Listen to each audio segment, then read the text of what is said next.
With the fall of the Western Roman Empire in 476 AD, the Colosseum lost its original purpose. No longer a venue for spectacles, games, and animal hunts, it became a forgotten place, yet still alive.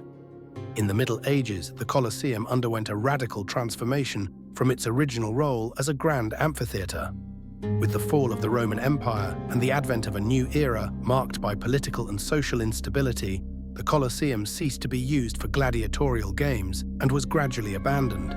As early as the 5th century, after the official end of the Western Empire, the amphitheater was looted for its most valuable materials. The marble structures that lined the seating areas were removed and reused for new buildings, especially for the construction of churches and palaces emerging in the city. The idea of recycling ancient Roman structures was a common practice during this period. Even the metals used in the internal structures, such as the bronze clamps holding the stone blocks together, were removed, further weakening the stability of the structure. In the 6th century, as Rome was fragmented and under the influence of various barbarian kingdoms, the Colosseum found a new function.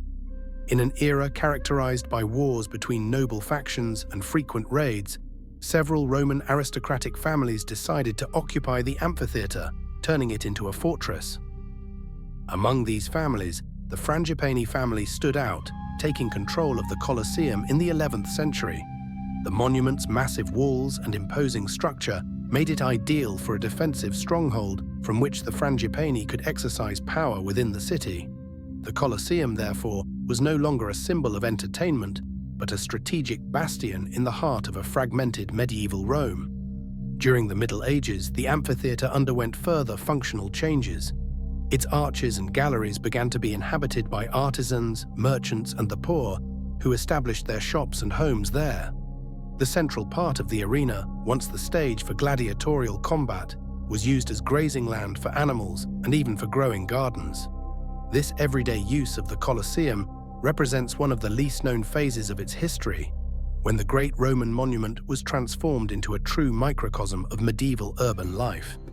One of the most catastrophic episodes for the Colosseum during the Middle Ages was the Great Earthquake of 1349, which caused the collapse of a significant portion of the southern side of the structure. The fallen travertine was later reused for buildings such as Palazzo Barberini, continuing the tradition of recycling ancient materials. From that moment on, the Colosseum increasingly became a ruin. During the Renaissance, the Colosseum once again became an object of interest. Intellectuals and artists of the time saw it as an inexhaustible reserve of materials for new constructions. And it was during this period that further extraction of marble and travertine occurred for important buildings like St. Peter's Basilica in Vatican City. With the arrival of Romanticism and the Grand Tour in the 18th and 19th centuries, the Colosseum acquired a new dimension, that of a symbol of the empire's decline, but also of its past greatness.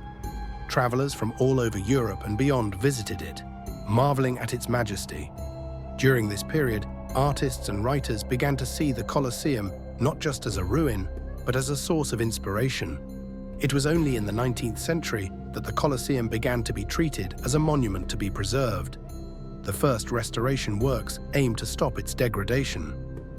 And during the 20th century, with the unification of Italy and the birth of the Italian state, the Colosseum became a symbol of national identity. Although marked by time, the Colosseum remains a living testament to the greatness and fall of a civilization. And as we walk through it, we can't help but reflect on the fact that, like the Colosseum itself, all human greatness is destined to transform, to be reused, to find new meanings.